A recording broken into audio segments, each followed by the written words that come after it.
नमस्कार, सादर जय जिनेन्द्र। आज हम जैन धर्म में जो ओली जी का त्यौहार आता है आराधना का, उसके विषय में जो हमने अपनी कड़ी चालू करी है, उसकी 8वीं कड़ी में विशेष रूप से बात कर रहे हैं सम्यक चारित्र और सम्यक तप के बारे में। वस्तुतः ओली जी में 8वें दिन और 9वें दिन क्रमशः सम्यक चारित्र की 8वें दिन और सम्यक तप की 9वें दिन आराधना की जाती है। इसमें जो सम्यक चारित्र है, मतलब आप पे ज्ञान हो गया, आपने दर्शन है, उसको समझ लिया, देख लिया सत्य को, परंतु उसका अर्थ नहीं है जब तक वो चारित्र में नहीं उतरा है, मतलब आचरण में नहीं आया है।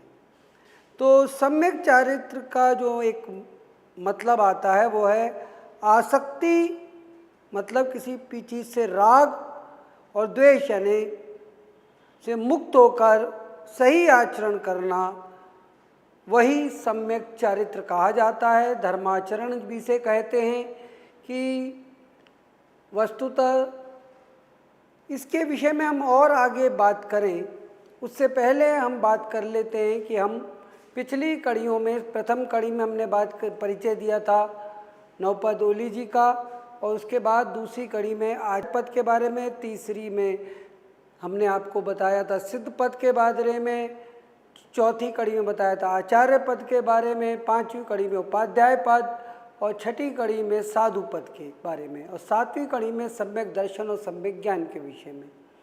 इस विषय में जो हमने आपको बताया, इसके सब इनके वीडियो के लिंक इस वीडियो में दिए जाएंगे, जो आप पुराने वीडियो देख सकते हैं।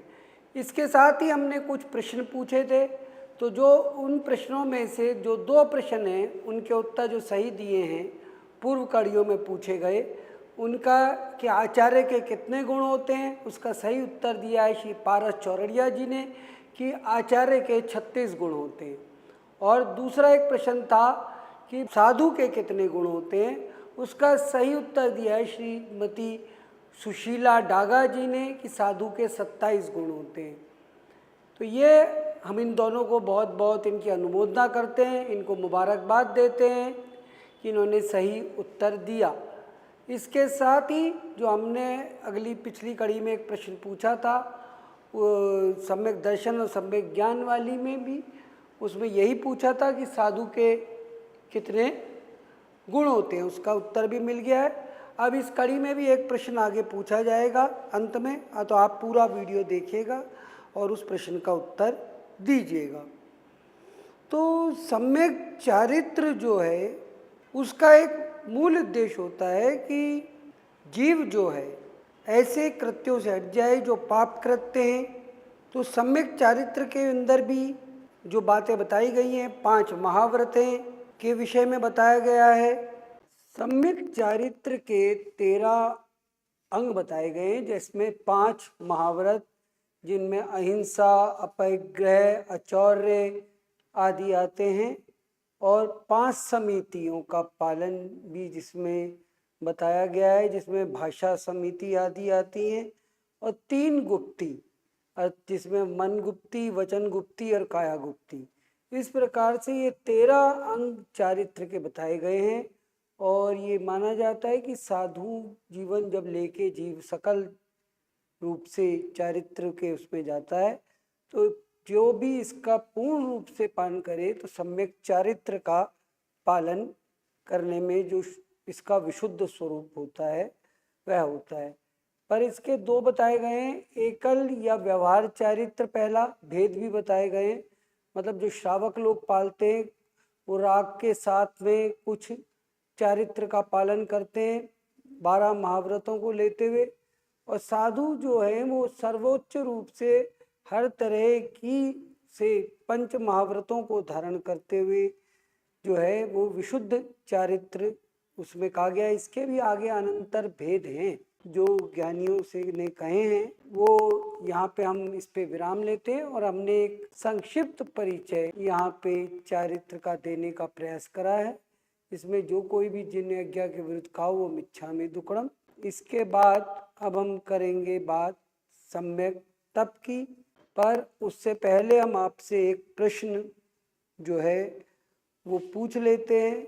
वो प्रश्न ये है कि जैन धर्म में साधु के महाव्रतों का उल्लेख आता है, तो पहले और 24वें तीर्थंकर के साधु कितने महाव्रतों का पालन करते हैं और दूसरे से लेके 23वें तीर्थंकर के साधु इस 24वीं के कितने महाव्रतों का पालन कर रहे थे, ये आप उत्तर दीजिएगा। इसके बाद हम बात करेंगे सम्यक तप की। नौपद ओली जी में पंच परमेष्टि की आराधना आती है और 4 पद, जिसमें से सम्यक दर्शन, सम्यक ज्ञान, सम्यक चारित्र और सम्यक तप, ये चौथा पद है। इसका की आराधना का उल्लेख आता है।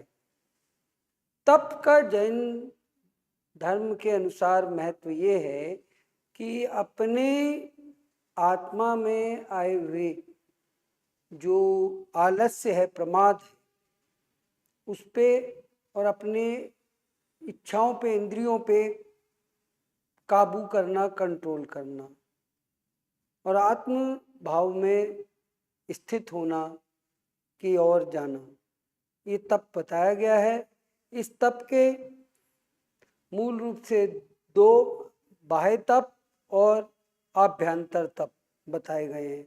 उसमें बाह्य तप के मतलब जो शरीर से किए जाते हैं, शरीर को जिसमें तप किया जाता है इंद्रियों का, कि कम खाना, अधिक उपवास आदि, वो 6 प्रकार बताए गए हैं और 6 प्रकार आत्मिक तप के यानी अंतः आभ्यंतर तप के बताए गए। बाह्य तप में जैसे अनशन करना, उपवास करना, उन्नोद्री तप करना, अर्थात जितनी भूख है उससे कुछ कम खाना, व्यासना मतलब 1 दिन में 2 बार बैठ के खाना, वृत्ति संक्षेप यानी तप के मतलब कि हम कितनी चीज़ों को 1 दिन में खाएंगे वो भी है। रस त्याग, जैसे कि अब हम ये फलानी चीज़ मिठाई नहीं खाएंगे, घी नहीं पियाएंगे आदि, इस प्रकार से 6 भेद बाह्य तप के बताए गए हैं। यहाँ पे उल्लेखनीय है कि जैन धर्म में जो तप का बताया गया वो उसका मूल उद्देश्य इंद्रियों की रसना पे कंट्रोल करना है, ना कि जबरदस्ती अपने शरीर को भूखा रखने की बात आ रही है। और दूसरे हैं 6 आभ्यंतर तप बताए गए हैं। उसमें है प्रायश्चित, अपने पापों के लिए करना, विनय, व्याव्रत अर्थात सेवा करना, स्वाध्याय करना अर्थात अध्ययन करना, शास्त्रों का, ज्ञान का अध्ययन करना, स्वयं ध्यान करना और ध्यान का उत्सर्ग करना, मतलब ऐसा ध्यान करना जिसमें अपनी काया की तरफ ना देखते हुए ध्यान में मग्न होना। इस प्रकार ये 6 आभ्यंतर तप बताए गए हैं।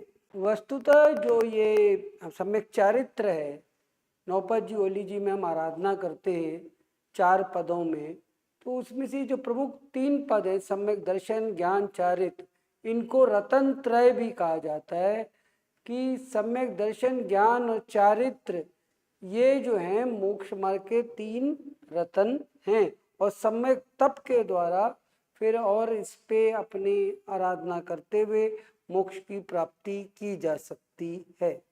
और आगे इसका इन भेदों के विशद विवरण है जो ज्ञानी साधु भगवंतों के पास समझने से ज़्यादा उचित होगा, पर हमने यहाँ पे प्रारंभिक परिचय ये सम्यक तप का दिया है। आशा है आप सबको अच्छा लगा होगा। उसी के साथ आप सबका बहुत बहुत धन्यवाद।